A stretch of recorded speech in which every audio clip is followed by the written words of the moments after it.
Haleluya. Shalom. Shalom. Oh, I would like to greet my beloved friend Pak Kenneth dari Singapura and the team. So welcome. Welcome. Thank you.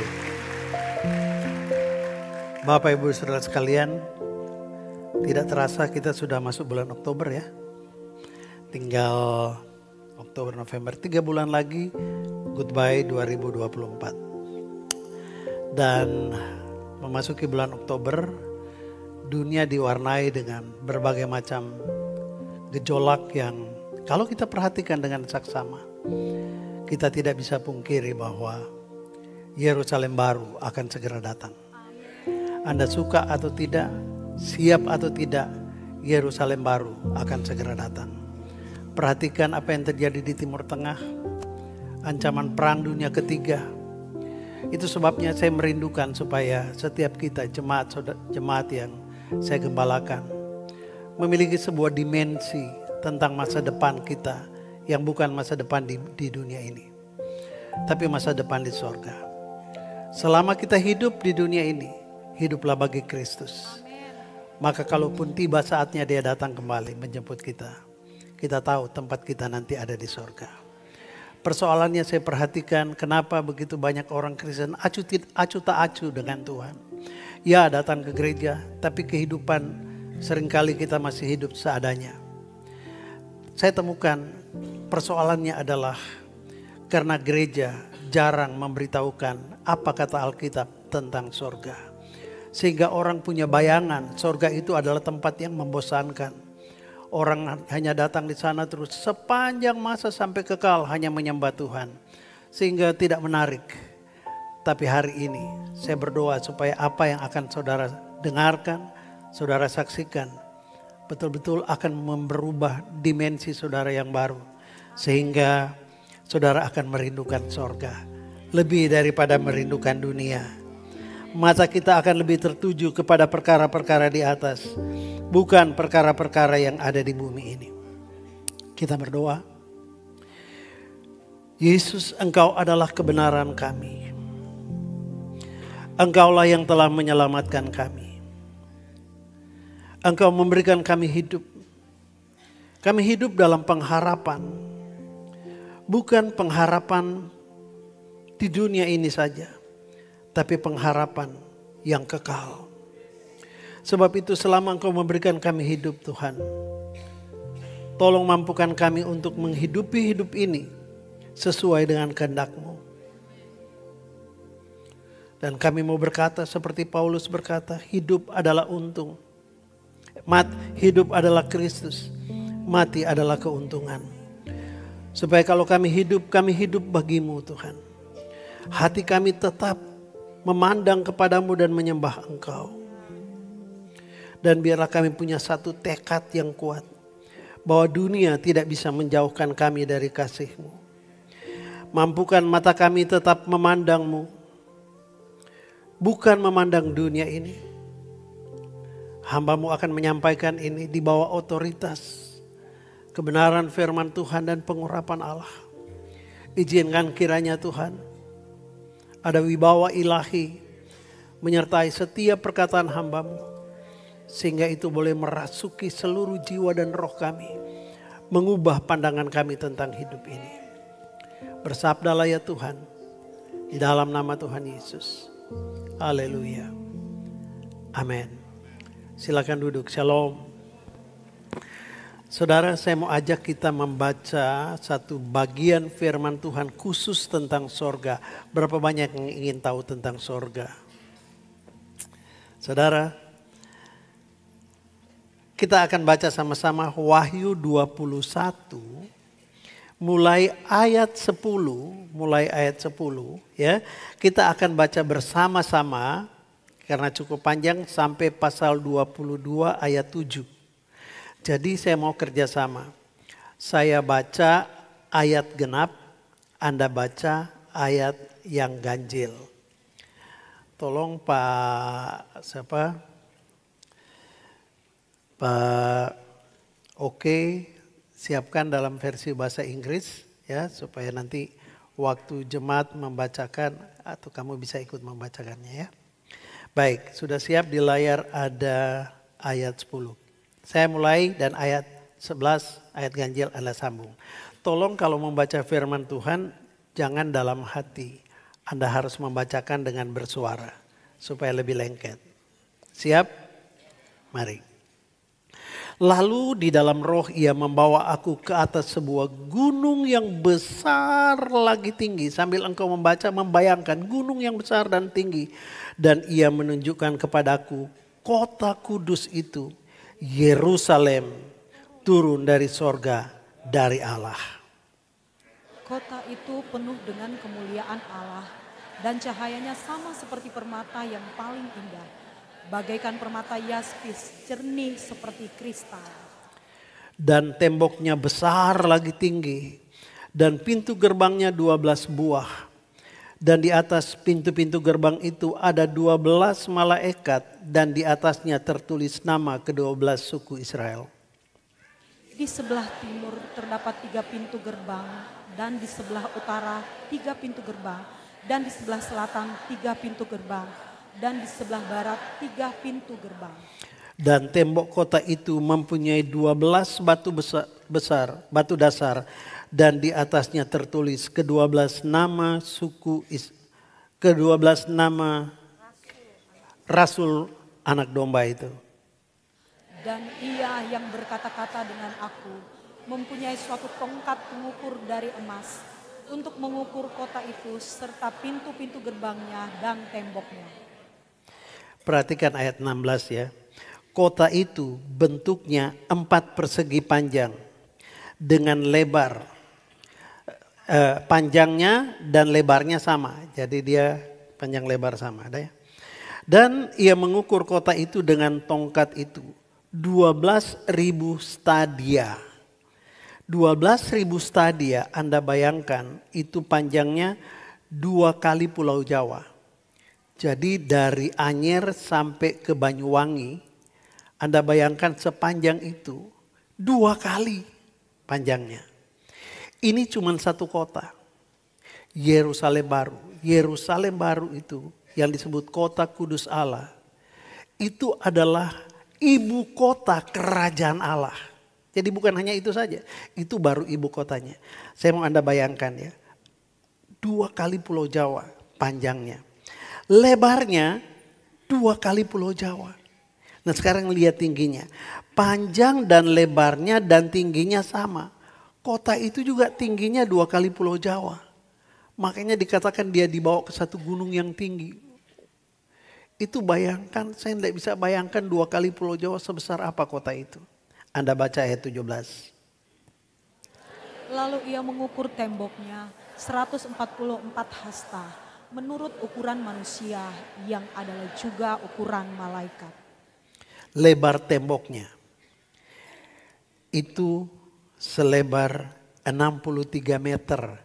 Cuman temboknya aja, tembok kota. Saya mau kita berimajinasi ke sana. Ayat 18. Tembok itu terbuat dari permata yaspis dan kota itu sendiri dari emas tulen bagaikan kaca murni. Dan dasar-dasar tembok kota itu dihiasi dengan segala jenis permata. Dasar yang pertama batu yaspis, dasar yang kedua batu nilam, dasar yang ketiga batu mira, dasar yang keempat batu zamrud. Dasar yang kelima batu unam, dasar keenam batu sardis, dasar ketujuh batu ratna cempaka, dan yang kedelapan batu beril, yang kesembilan batu krisolit, yang kesepuluh batu krisopras, yang ke-11 batu lazuardi, dan yang ke-12 batu kecubung. Dan ke-12 pintu gerbang itu adalah 12 mutiara. Setiap pintu gerbang terdiri dari 1 mutiara dan jalan-jalan kota itu dari emas murni bagaikan kaca bening. Dan aku tidak melihat bait suci di dalamnya, sebab Allah Tuhan yang Maha Kuasa adalah bait sucinya. Demikian juga anak domba itu. Dan kota itu tidak memerlukan matahari dan bulan untuk menyinarinya. Sebab kemuliaan Allah menerinya dan anak domba itu adalah lampunya. Dan bangsa-bangsa akan berjalan di dalam cahayanya, dan raja-raja di bumi membawa kekayaan mereka kepadanya. Dan pintu-pintu gerbangnya tidak akan ditutup pada siang hari, sebab malam tidak akan ada lagi di sana. Dan kekayaan dan hormat bangsa-bangsa akan dibawa kepadanya. Tetapi tidak akan masuk ke dalamnya sesuatu yang najis, atau orang yang melakukan kekejian atau dusta. Tetapi hanya mereka yang namanya tertulis di dalam kitab kehidupan anak domba itu. Pasal 22. Sungai air kehidupan. Ini ganjil kan ya? Ya, lanjut ganjil. Ditujukan kepada sungai air kehidupan yang jernih bagaikan kristal dan mengalir keluar dari tahta Allah dan tahta anak domba itu. Di tengah-tengah jalan kota itu, yaitu di seberang menyeberang sungai itu, ada pohon-pohon kehidupan yang berbuah 12 kali tiap-tiap bulan sekali. Dan daun pohon-pohon itu dipakai untuk menyembuhkan bangsa-bangsa. Maka tidak akan ada lagi laknat. Tahta Allah dan tahta anak domba akan ada di dalamnya. Dan hamba-hambanya akan beribadah kepadanya. Dan mereka akan melihat wajahnya, dan namanya akan tertulis di dahi mereka. Dan malam tidak akan ada lagi di sana, dan mereka tidak memerlukan cahaya lampu dan cahaya matahari, sebab Tuhan Allah akan menerangi mereka, dan mereka akan memerintah sebagai raja sampai selama-lamanya. Lalu ia berkata kepadaku, perkataan-perkataan ini tepat dan benar. Dan Tuhan Allah yang memberi roh kepada para nabi telah mengutus malaikatnya untuk menunjukkan kepada hamba-hambanya apa yang harus segera terjadi. Sesungguhnya aku datang segera.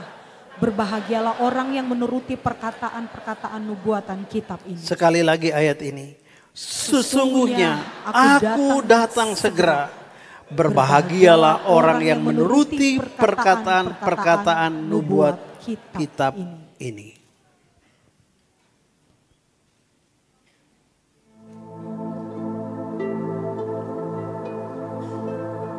Surga, sebuah kata yang memicu imajinasi kita.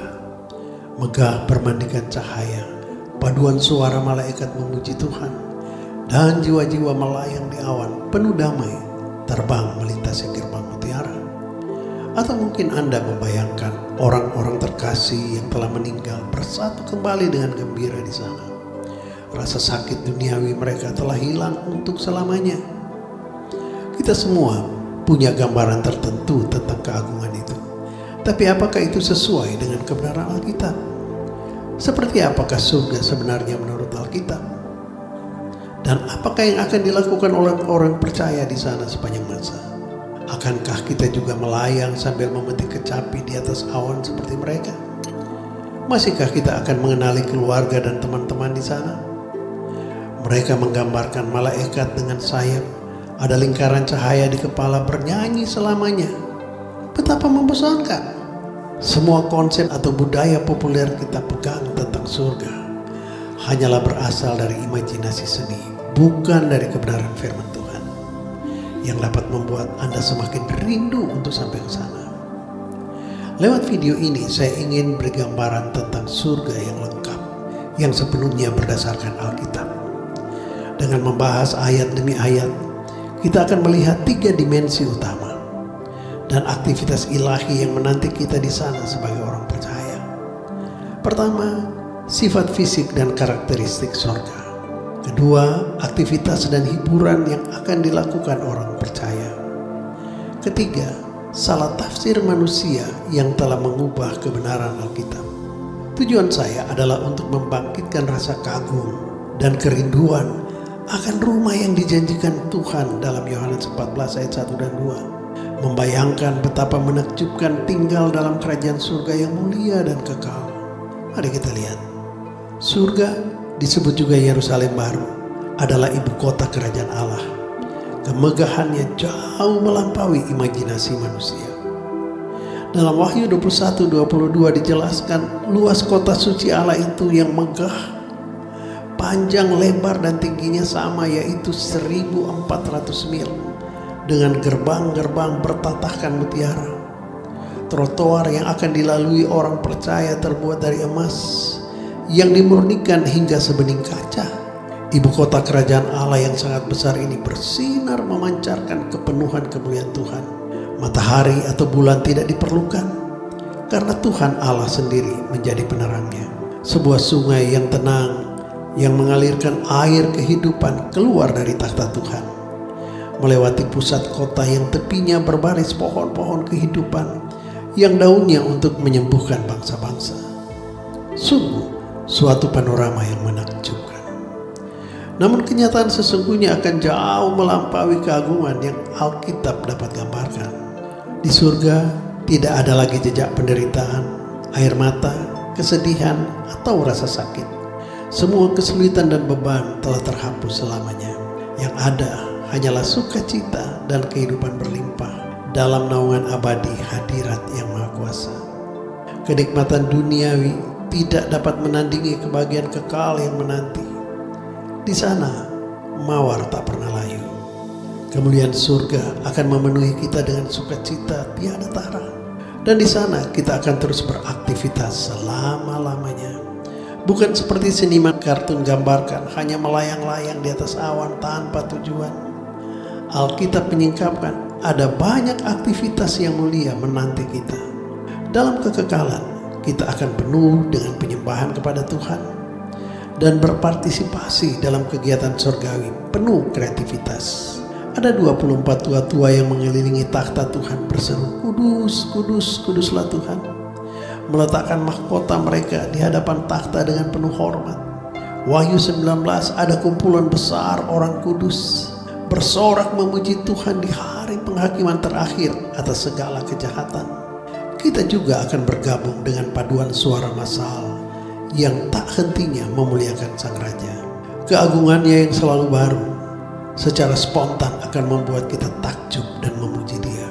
Cahaya ilahi yang tak terhalang apapun menerangi semua orang, dan kita akan melihat kecemerlangan ini dengan mata yang baru sebagai makhluk abadi. Penyembahan kita akan terus berkumandang, melihat hal-hal baru dari kreativitas Tuhan yang tiada akhir. Meskipun surga tetap menjadi tujuan akhir kita, Alkitab menunjukkan bahwa orang percaya tidak hanya menjadi penghuni pasif di sana. Paulus menulis bahwa orang Kristen akan ikut menghakimi malaikat dan seisi dunia ini. Wewenang dan takhta pengadilan Allah dilimpahkan kepada orang-orang kudus yang tekun.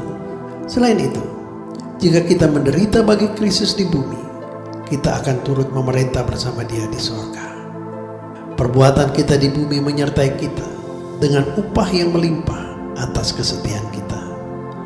Dengan tubuh baru yang tidak dapat binasa, penuh energi ilahi, tanpa dosa, kita akan memerintah kota, bangsa, dan negeri di seantero langit dan bumi yang baru.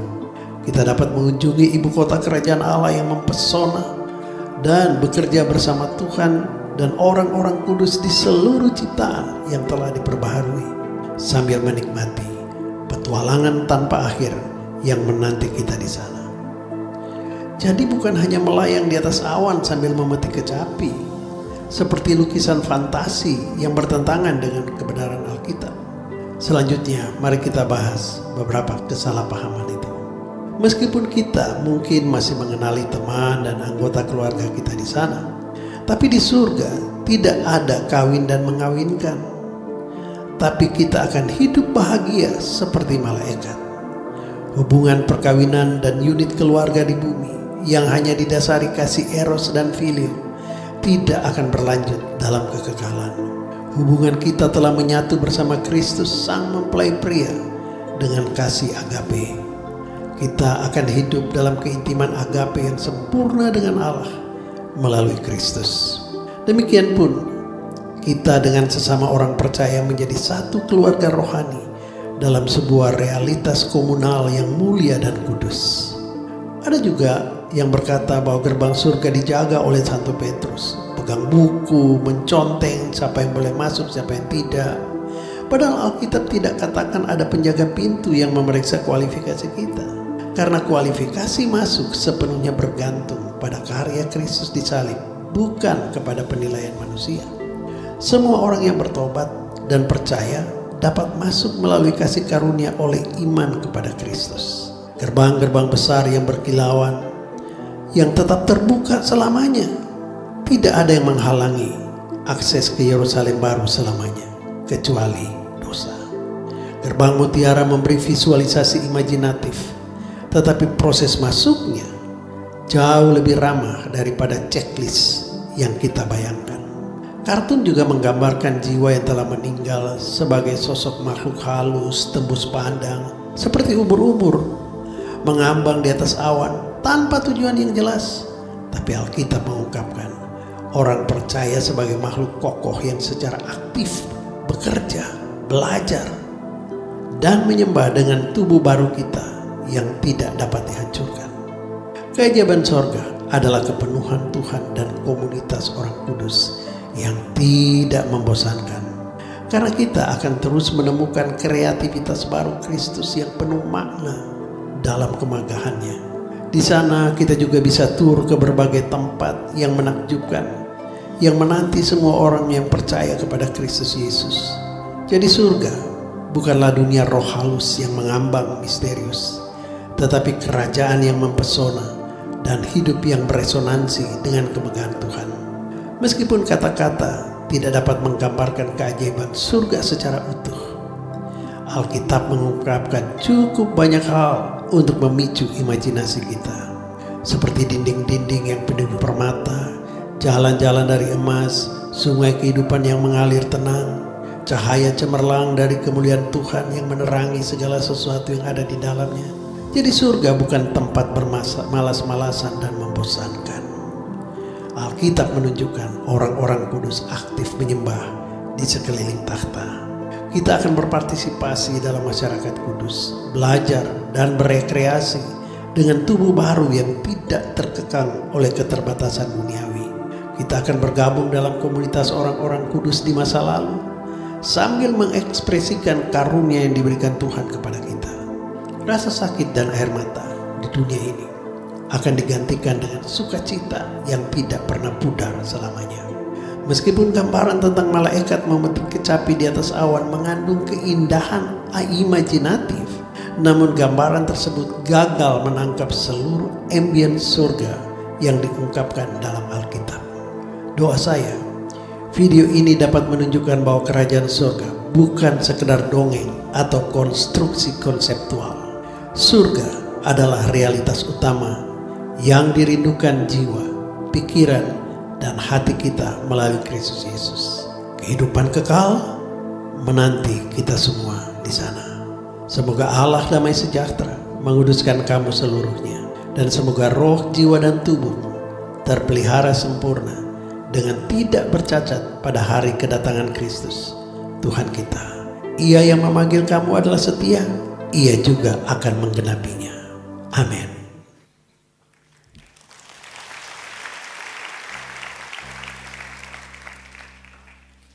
Apa yang kita lihat di layar jauh lebih sedikit daripada realita yang nanti kita akan lihat di sana. Bagi saya, dengan mempelajari ini, saya semakin merindukan surga. Bukan berarti saya kepingin cepat pulang ke surga, tapi saya mau menggunakan semua waktu hidup yang Tuhan masih sisakan di bumi ini untuk mempersiapkan diri supaya saya juga sekali kelak nanti akan ada di sana. Katakan haleluya. Bapak Ibu Saudara sekalian, kita berada dalam masa penantian. Penantian Tuhan Yesus datang yang kedua kali dan mengangkat kita masuk ke surga. Nah, di dalam penantian itu kita harus menanti bukan seperti orang yang hanya menanti begitu saja, tapi milikilah antusiasme. Kalau engkau menanti dengan antusias, artinya engkau akan lakukan segala sesuatu yang dapat engkau lakukan supaya engkau memiliki kepastian apa yang engkau nantikan itu akan engkau peroleh. Mari kita baca sekarang Roma 8 Roma 8 ayat 22 dan 23 berkata begini. Kita baca sama-sama 3-4, sebab kita tahu bahwa sampai sekarang segala makhluk sama-sama mengeluh dan sama-sama merasa sakit bersalin. Dan bukan hanya mereka saja, tetapi kita juga yang telah menerima karunia roh, karunia sulung roh. Kita juga mengeluh dalam hati sambil menantikan pengangkatan sebagai anak, yaitu pembebasan tubuh kita. Jadi bukan hanya kita. Semua orang pernah tahu rasanya menunggu. Saudara, ketika Anda ke dokter, menunggu antrian, Anda harus duduk dengan sabar di sana, menanti. Kalau Anda lagi mengendarai mobil, Anda merasa mengalami betapa membosankan tunggu lampu merah berubah jadi hijau kan. Di lampu kok merah terus, merahnya panjang, lebih panjang merah daripada biru hijaunya. Menanti adalah pekerjaan yang paling membosankan. Saudara, demikian juga kalau kita menantikan kelahiran bayi. Sakitnya minta ampun. Tetapi seorang ibu menanti dengan antusias. Dia tahu bahwa rasa sakit itu hanya sementara. Dan sebentar lagi apa yang diharapkan seorang bayi mungil yang cantik itu akan segera ada di pangkuannya. Saudara, kita biasanya menghabiskan banyak waktu untuk menunggu dan menunggu. Menunggu menjadi sesuatu yang paling membosankan. Tetapi Alkitab berkata bahwa kita bukan satu-satunya yang menunggu. Bahkan semua ciptaan, sekali lagi semua yang diciptakan Tuhan, segala makhluk sedang menunggu satu peristiwa. Yaitu ketika Tuhan datang kembali dan memulihkan segala sesuatu. Segala sesuatu yang diciptakan Tuhan di alam semesta ini. Bintang, bulan, matahari, pohon, tanaman, batu-batuan. Mereka menantikan hal yang sama. Mereka menantikan sangkakala Allah berbunyi. Dan dalam sekejap Alkitab berkata, manusia akan mendapatkan tubuh yang baru. Dan semua ciptaan yang baru, yang lain juga akan mengalami pembaharuan secara fisikal. Nah saudara, saat dimana kita mendapatkan sesuatu yang selama ini ditunggu-tunggu. Kita memperoleh sesuatu yang kita nantikan. Sesuatu yang lebih membahagiakan daripada ketemu jodoh. Sesuatu yang lebih membanggakan, lebih menyenangkan daripada ketika kita terima promosi dalam pekerjaan kita. Ketika kita punya mobil baru, ketika kita punya rumah yang lebih besar lagi. Semua itu menyenangkan. Tetapi ketahuilah baik, akan jauh lebih menyenangkan ketika Yesus datang kembali yang kedua kali menjemput kita. Katakan amin. Saudara, para rabi Yahudi, mereka mengajarkan begini. Bahwa ketika Mesias itu datang kembali, bahkan debu pun akan bersinar, berkilau. Itu ajaran beberapa rabi Yahudi demikian. Dunia ini penuh dengan pergumulan, penuh dengan kesukaran karena dosa. Tetapi pada hari itu, waktu sangkakala Allah berbunyi, bayangkan semua kutukan dosa yang mengakibatkan penderitaan itu akan diangkat. Dapatkah Anda membayangkan apa rasanya memiliki tubuh yang baru, yang tidak bisa lagi dibatasi oleh tembok, tapi engkau bisa leluasa bergerak? Saudara, kata menantikan dalam Roma 8 ayat 23 itu dalam bahasa Inggris dikatakan eagerly awaiting. Eagerly awaiting artinya menanti dengan antusias, dengan sebuah kepastian. Ada rasa rindu yang sangat dalam. Anda bayangkan 10 anak darah yang menantikan datangnya sang mempelai. Yang 5 yang bijaksana, mereka menantikan eagerly waiting. Sehingga mereka tidak mau tidur, mereka berjaga-jaga, mereka siapkan persediaan minyak. Itu eagerly waiting. Bayangkan dengan 5 anak darah yang bodoh. Mereka just waiting. Mereka hanya sekedar menunggu. Mereka tidur-tiduran, mereka bersantai. Dan Alkitab berkata, waktu sangkakala berbunyi, siapa yang akan masuk ke dalam kebahagiaan itu? Hanya orang-orang yang eagerly waiting. Doa saya supaya setiap kita punya eagerly waiting, menanti dengan antusias, sambil mempersiapkan dirimu seperti 5 anak darah yang bijaksana. Saudara, seharusnya sebagai orang percaya ada sesuatu yang menyebabkan kita menjalani setiap hari dengan hati-hati. Karena kita tahu siap atau tidak siap. Pada waktu Tuhan sendiri, kita tidak tahu kapan sangkakala itu akan berbunyi. Saudara, itu sebabnya yang harus menjadi pusat pikiran setiap orang percaya. Sekalipun Anda punya begitu banyak pergumulan dalam dunia ini. Biarlah yang menjadi pusat pikiran kita bukan apa yang di dunia, tetapi apa yang ada di sorga.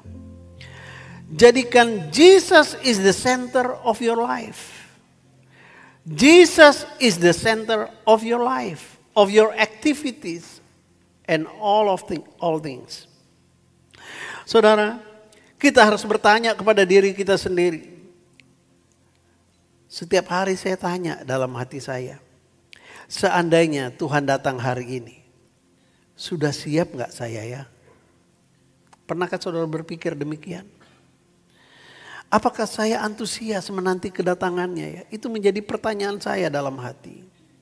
Apakah saya sampai saat ini masih merindukan kedatangannya atau tidak?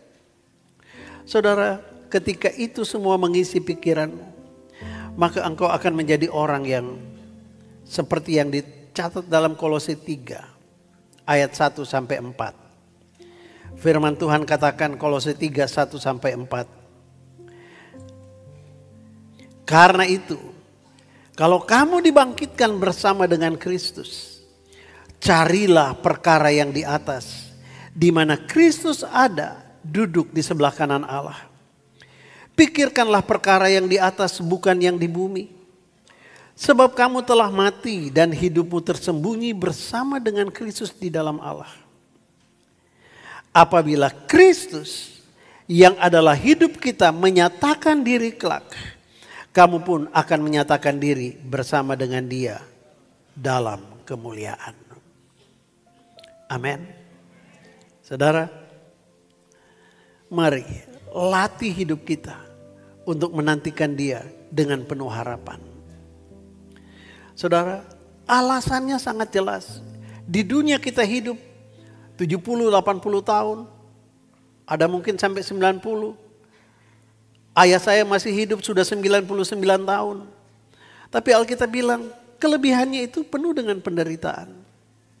Nah saudara, kenapa? Kenapa kita hanya fokus kepada hal-hal duniawi? Karena kita tidak tahu bahwa sesungguhnya Filipi 3 ayat 20 itu bilang begini. Filipi 3 ayat 20. Karena kewargaan kita adalah di dalam sorga. Dan dari situ juga kita menantikan Tuhan Yesus Kristus sebagai juru selamat. Saudara, kita punya 2 warga negara. Dual citizenship. Saudara, yang satu kita warga negara Indonesia. Pak Kenneth warga negara Singapura. Tapi itu warga negara yang kedua. Warga negara utama kita adalah warga negara surga. Nah Anda mesti bayangkan, mesti bisa membayangkan. Sekarang orang Indonesia yang ada di Libanon, pemerintah sibuk untuk mengevakuasi mereka. Kenapa? Warga negara harus dijamin oleh pemerintah tentang keselamatan mereka. Kalau Anda sadar Anda warga negara kerajaan sorga, apa yang harus Anda takutkan di bumi? Karena pemerintahan sorgawi itu akan menjamin dan menjaga engkau. Asalkan engkau tahu dengan pasti, engkau bukan warga negara bumi selama-lamanya, tapi engkau adalah warga negara kerajaan sorga. Saya tidak bisa membayangkan betapa bahagianya ketika warga negara Indonesia di Lebanon itu mendarat di Jakarta. Wah, mereka lega. Kami luput dari rudal. Mereka akan berbahagia. Jumpa dengan keluarga. Nah, saudara yang kasih Tuhan. Kalau kita mencintai hidup di muka bumi ini, menurut saya tidak ada salahnya. Tidak ada salahnya dengan menikmati hidup Anda di muka bumi ini. Gak ada salahnya. Tetapi yang salah adalah kalau kita lupa bahwa di bumi ini kita ini memang orang kelas 2. Tetapi di surga kita warga kelas 1. Amin. Saudara, kewarganegaraan kita yang utama itu bukan di bumi ini. Kewarganegaraan utama kita ada di somewhere beyond the blue. Ada di tempat yang ada di seberang langit biru. Tempat tinggal utama kita di sana. Dalam kemuliaan yang tiada tara. Bukan di dunia yang penuh sengsara. Saya ulangi. Tempat kediaman utama kita. Itu ada dalam kemuliaan yang tiada tara. Bukan di dunia yang penuh sengsara. Sebab itu. Kita harus dengan antusias menunggu sangkakala Allah dibunyikan. Dan kita dengan penuh harap akan menunggu Yesus Kristus datang kembali. Apapun yang Anda pikir, Anda tidak ingin tinggalkan di bumi ini. Tidak ada apa-apanya dibandingkan dengan kegembiraan, kesenangan dan hal-hal yang menanti Anda di sisi Tuhan. Paulus berkata, sebab penderitaan ringan yang sekarang ini mengerjakan bagi kami kemuliaan kekal yang melebihi segala-galanya. Sebab kami tidak memperhatikan yang kelihatan, melainkan yang tidak kelihatan. Karena yang kelihatan adalah sementara, sedangkan yang tidak kelihatan adalah kekal. 2 Korintus 4, 17 dan 18. Suka atau tidak suka, Anda dan saya, kita sedang menunggu. Sadar atau tidak sadar, kita sedang menunggu. Menunggu putra Allah datang dari sorga. Menjemput kita. Surga adalah tempat yang nyata. Surga memiliki dimensi panjang, lebar, dan luas. Itu jelas. Surga itu sebuah kota yang besar. Ibu kota dari kerajaan Allah yang maha luas.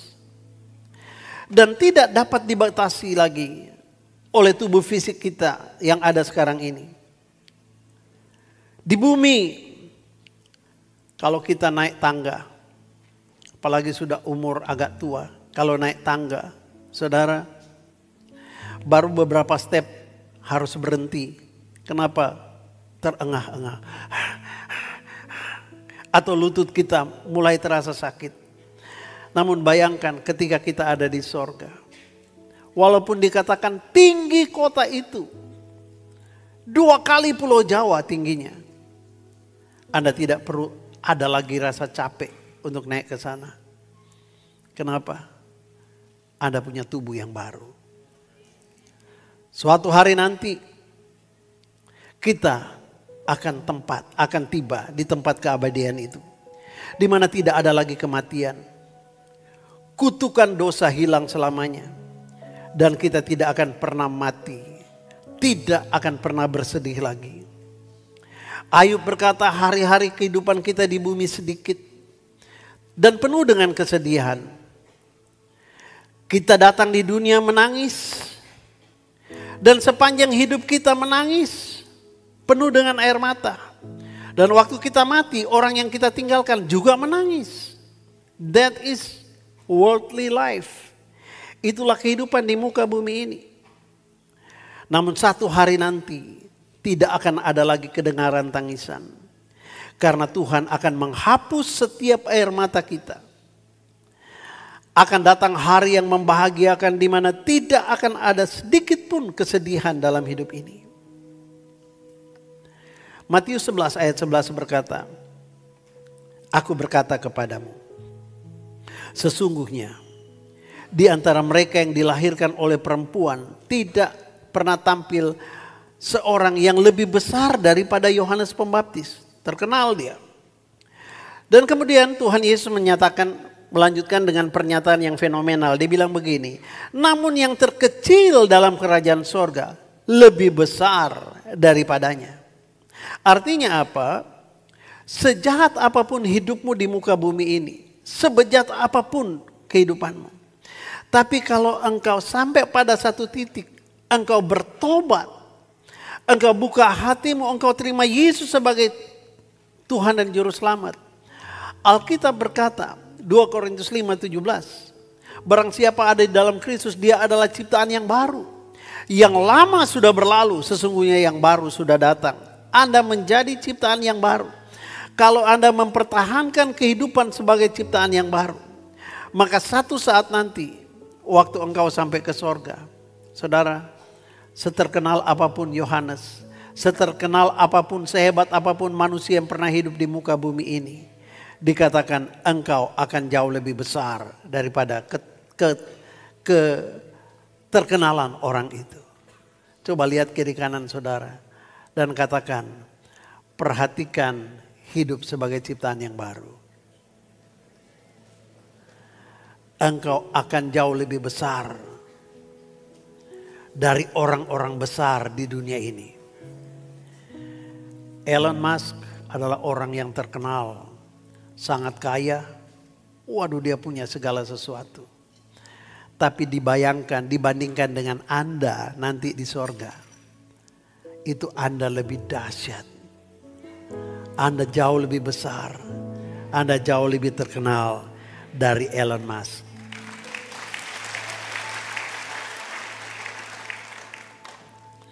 Dapatkah Anda bayangkan seperti apa surga itu? 1 Korintus 2 ayat 9 itu bilang begini. Apa yang tidak pernah dilihat oleh mata dan tidak pernah didengar oleh telinga dan yang tidak pernah timbul dalam hati manusia, semua yang disediakan Allah untuk mereka yang mengasihi Dia. Mata tidak melihat, telinga tidak mendengar, tidak juga terbesit dalam hati manusia hal-hal yang telah Tuhan sediakan bagi Anda dan bagi saya. Katakan amin. Gimana sekarang? Anda lebih rindu sorga? Atau lebih rindu tinggal selama-lamanya di bumi sampai antikris datang? Berapa banyak yang rindu sorga? Tolong putar video yang kedua. Ini lagu, saya belum pernah nyanyikan. Tapi saya mau coba nyanyikan, mudah-mudahan tidak salah.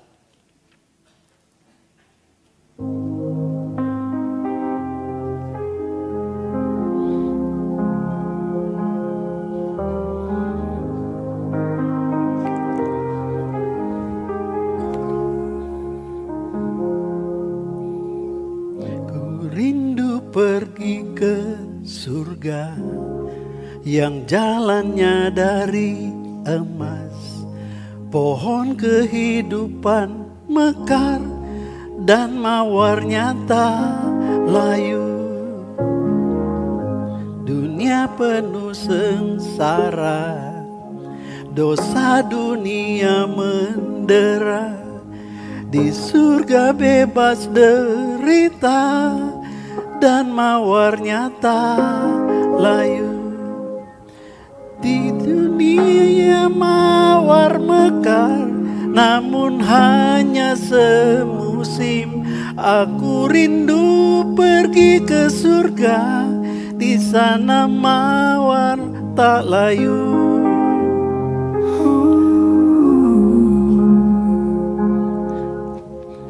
Orang yang aku cintai telah bersama Tuhan Yesus dengan jubah kemuliaan menungguku di sana. Di dunia mawar mekar, namun hanya semusim. Aku rindu ke surga, di sana mawar tak layu. Aku rindu ke surga, jumpa Yesus Tuhanku, juga orang yang ku sayang, di sana mawar tak layu.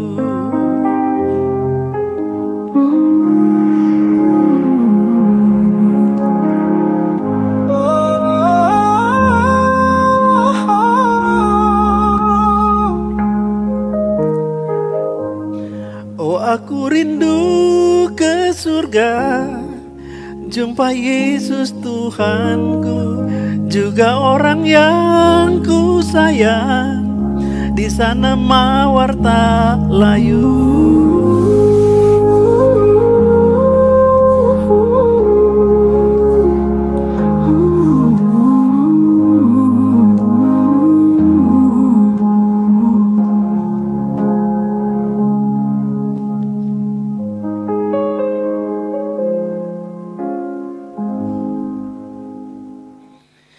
Ibrani 10 ayat 23 sampai 25. Ibrani 10 23 sampai 25 berkata begini. Marilah kita teguh berpegang pada pengakuan tentang pengharapan kita, sebab Ia yang menjanjikannya setia. Dan marilah kita saling memperhatikan supaya kita saling mendorong dalam kasih dan dalam pekerjaan baik. Janganlah kita menjauhkan diri dari pertemuan-pertemuan ibadah kita seperti yang dibiasakan oleh beberapa orang. Tapi marilah kita saling menasihati dan semakin giat melakukannya menjelang hari Tuhan yang mendekat. Perhatikan ini baik-baik.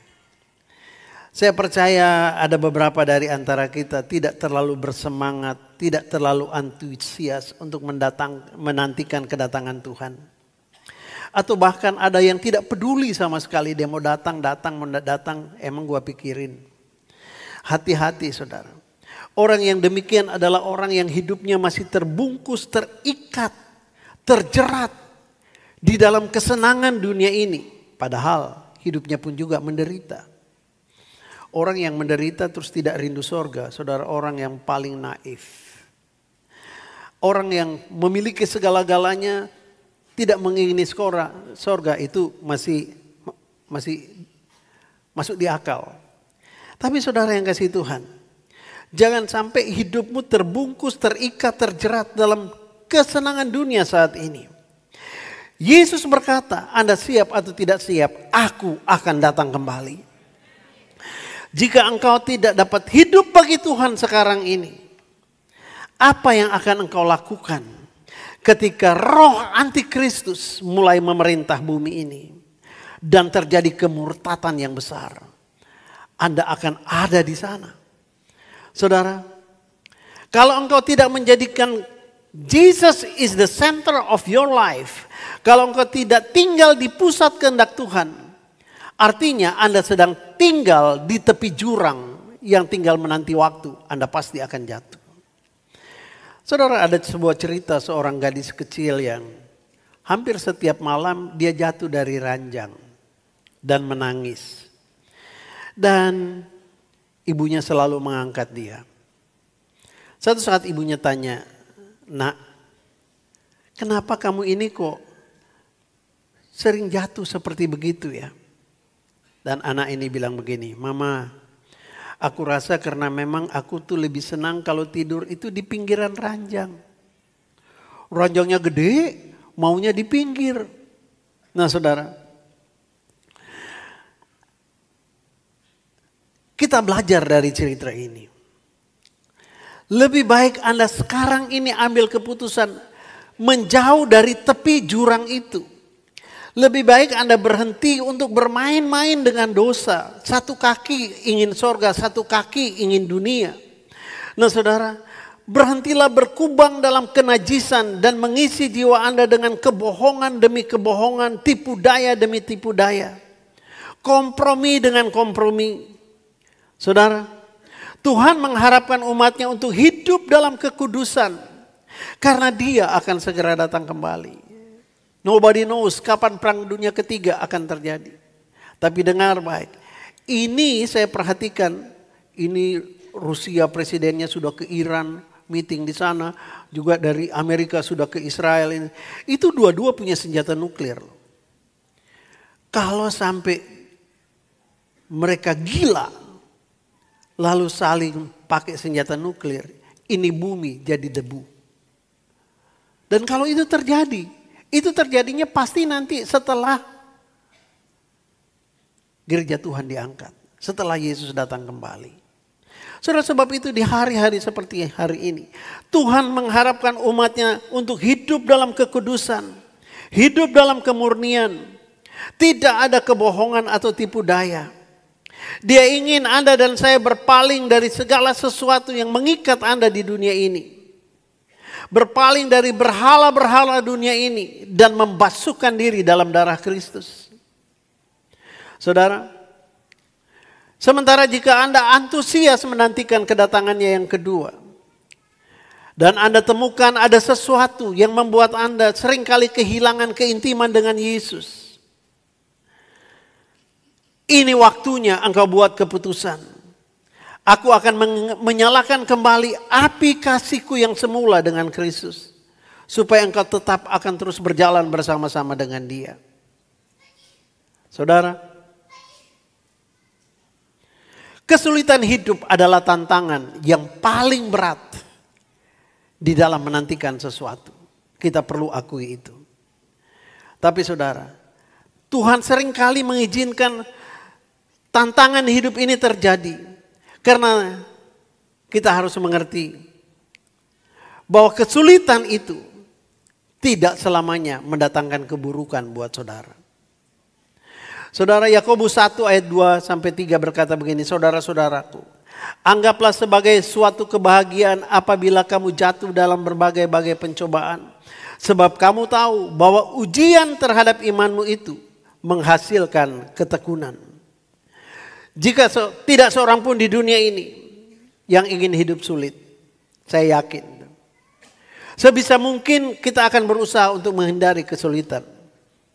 Mencari kemudahan. Namun kesulitan, masalah dan tantangan selalu saja datang. Tanpa perlu engkau cari, engkau tidak bisa menghindari. Itu pasti selalu datang. Alkitab pun tahu, kita tahu bahwa Nabi Elia pernah kesulitan, Musa, Yusuf, Daud, semua tidak lepas dari tantangan kehidupan yang sulit. Sehingga kita tidak perlu bertanya kenapa Tuhan membiarkan kesulitan itu terjadi. Saudara, karena jawabannya sudah jelas. Kita dapat menyimak dari perumpamaan ini. Ini saya pernah lihat ada di TV juga. Para nelayan yang menangkap ikan salmon atau ikan tuna, katakanlah ikan tuna. Mereka ingin supaya ikan tuna itu sampai di pelabuhan dalam keadaan hidup. Maka biasanya di kapal ikan itu di dalamnya ada bak berisi air. Ketika mereka tangkap ikan itu, mereka masukkan supaya ikan itu masih tetap bisa berenang di situ. Tapi karena masih lama sampai mereka untuk kembali ke darat, maka mereka harus berpikir bagaimana caranya supaya ikan itu masih hidup. Dan apa yang mereka lakukan? Mereka akan tangkap hiu kecil. Hiu tapi kecil. Sudah diperkirakan tidak mungkin bisa makan ikan tuna. Nah, hiu kecil ini dilepaskan juga, dimasukin ke dalam bak itu. Dan apa yang terjadi? Ketika ikan-ikan tuna itu melihat hiu kecil ini, mereka akan lari menghindarinya. Mereka akan terus bergerak menyelamatkan diri. Dan ternyata itulah yang membuat mereka bisa bertahan. Andai kata tidak ada hiu kecil yang mendatangkan kesulitan buat ikan tuna ini, mereka akan mati sebelum mencapai daratan. Itulah yang Tuhan izinkan. Kenapa Tuhan seringkali izinkan ada kesulitan? Saudara, kesulitan itu tidak selamanya buruk. Tapi dengan kesulitan itu, Tuhan mau supaya kita terus mencari Tuhan. Kesulitan membuat kita makin dekat dengan Tuhan. Jadi kalau engkau sedang kesulitan hari ini, jangan menjauh dari Tuhan. Datang lebih dekat kepada Tuhan. Dia akan menjaga dan memelihara engkau. Dia tidak akan membiarkan engkau diterkam oleh dunia ini. Karena engkau adalah warga kerajaan sorga. Katakan amin. Saudara, saya mau ajak kita untuk berdoa. Tapi sebelumnya saya mau nanya, kira-kira mendengarkan tentang ini, bagaimana gambaran saudara tentang sorga sekarang? Apa yang engkau lihat yang menarik buat engkau perhatikan tentang sorga? Dan apakah engkau sungguh-sungguh merindukan sorga lebih daripada yang lain? Yesus akan datang kembali. Kedatangannya sudah sangat-sangat dekat. Apakah engkau rindu untuk jumpa dengan Dia? Berapa banyak yang rindu? Semua pasti rindu. Pertanyaan yang menentukan, sudah siap atau belum? Berapa yang sudah siap? Masih banyak yang tidak siap. Kita masih bernapas? Doa saya, gunakanlah waktu di mana kita hidup ini untuk mempersiapkan dirimu. Camkan baik-baik. Engkau masih ada di dalam dunia ini. Tapi engkau warga negara sorga. Engkau akan menghadapi banyak kesulitan dan tantangan. Tapi ingat, sorga akan membackup saudara. Jangan engkau khawatir dengan dunia ini. Arahkanlah hati dan pandanganmu kepada perkara-perkara yang di atas. Maka Allah sumber damai sejahtera akan menjagai dan melindungi kamu. Katakan amin. Bekerja sebagaimana engkau bisa bekerja. Lakukan semua tanggung jawabmu di muka bumi ini. Tapi lakukan semuanya itu sesuai dengan kehendak Tuhan. Maka kapan saja Tuhan datang, kapan saja Dia jemput engkau, engkau pasti ada di tempat di mana Dia sudah sediakan. Yohanes 14, Tuhan Yesus bilang begini, jangan gelisah, jangan khawatir dan jangan gelisah hatimu. Karena aku pergi kepada Bapa untuk menyediakan tempat bagimu. Apabila tempatmu sudah selesai, aku akan datang kembali membawa kamu supaya di tempat di mana aku berada, kamu pun berada. Kerinduan Tuhan Yesus, saya mau bilang begini saudara. Anda mungkin tidak terlalu rindu untuk ketemu Yesus. Tapi sampai dengan hari ini Tuhan Yesus sangat rindu untuk berjumpa dengan saudara, dan saya. Hanya Tuhan bilang, belum waktunya. Masih ada tugas kita. Persiapkanlah dirimu baik-baik. Biarlah kerinduan hatimu berjumpa dengan Tuhan Yesus. Itu akan bergayung bersambut dengan kerinduan Tuhan. Untuk berjumpa dengan saudara pada waktu sangkakala Allah berbunyi. Katakan amin.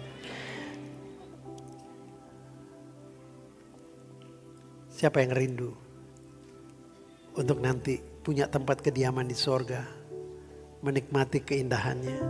Saya mau ajak Anda bangkit berdiri.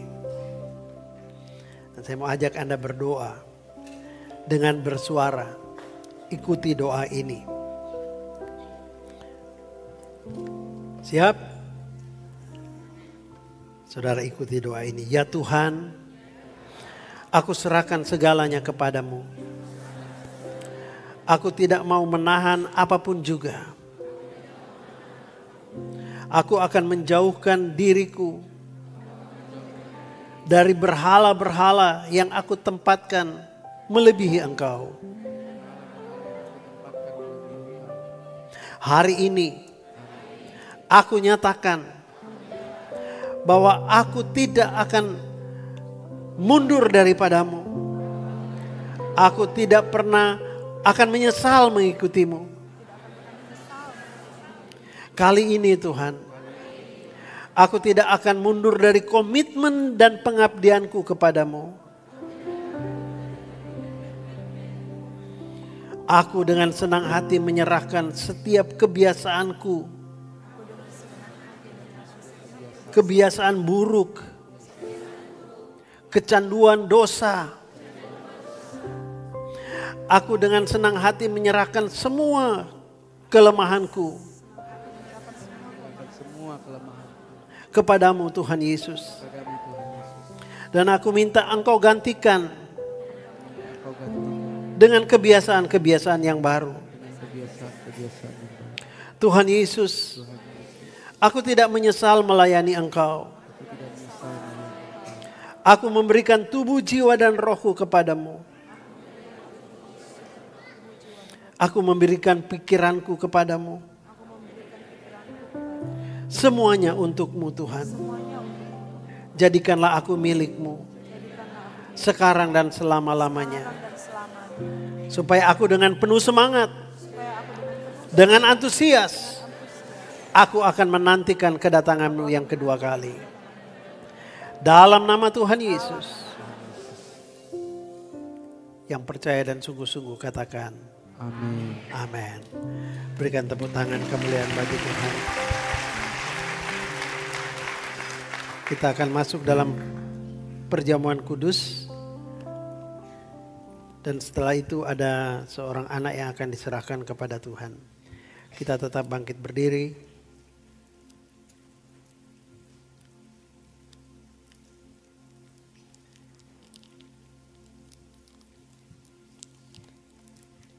Siapkan anggur dan roti ini.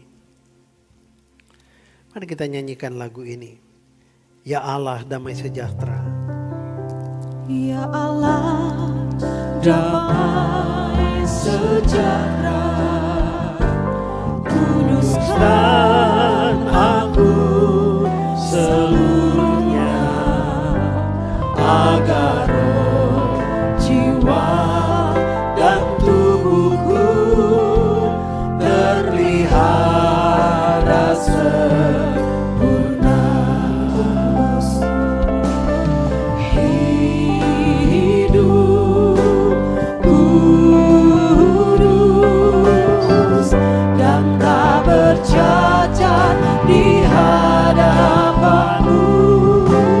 Mulia, suci, pada kedatanganmu.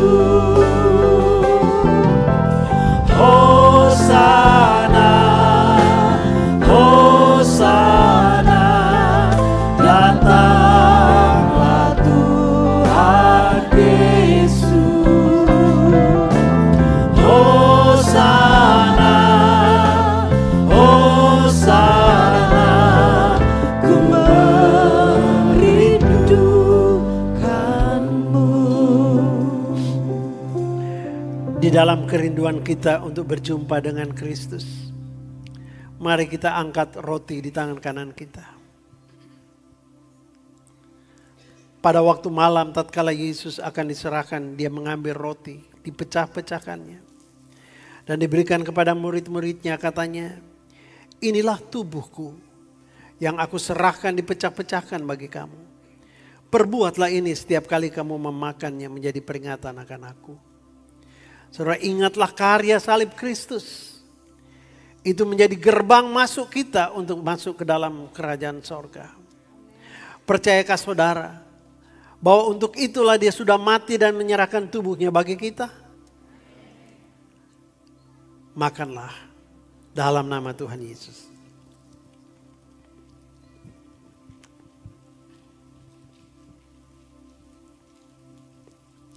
Mari angkat cawan. Demikian juga dengan cawan ini. Yesus berkata, cawan minuman ini adalah darahku sendiri yang aku tumpahkan untuk menyucikan kamu dan memeteraikan kamu sebagai warga negara kerajaan Allah. Percayakah saudara akan hal itu? Engkau percaya, minumlah dalam nama Tuhan Yesus.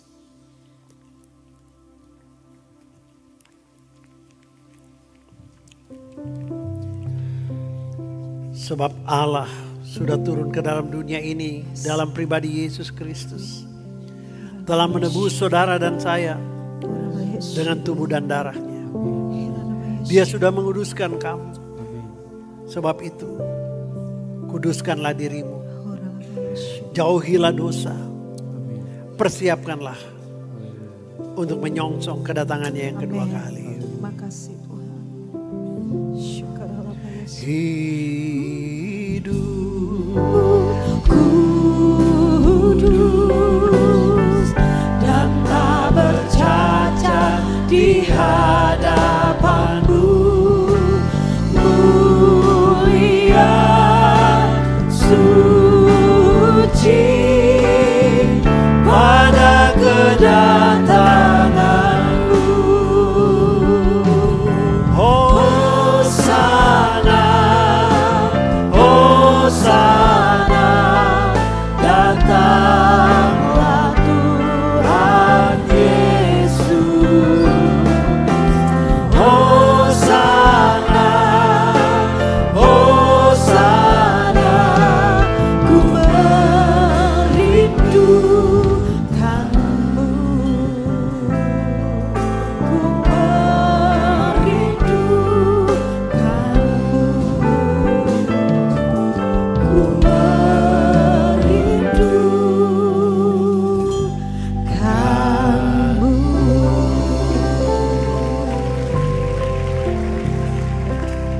Silakan duduk.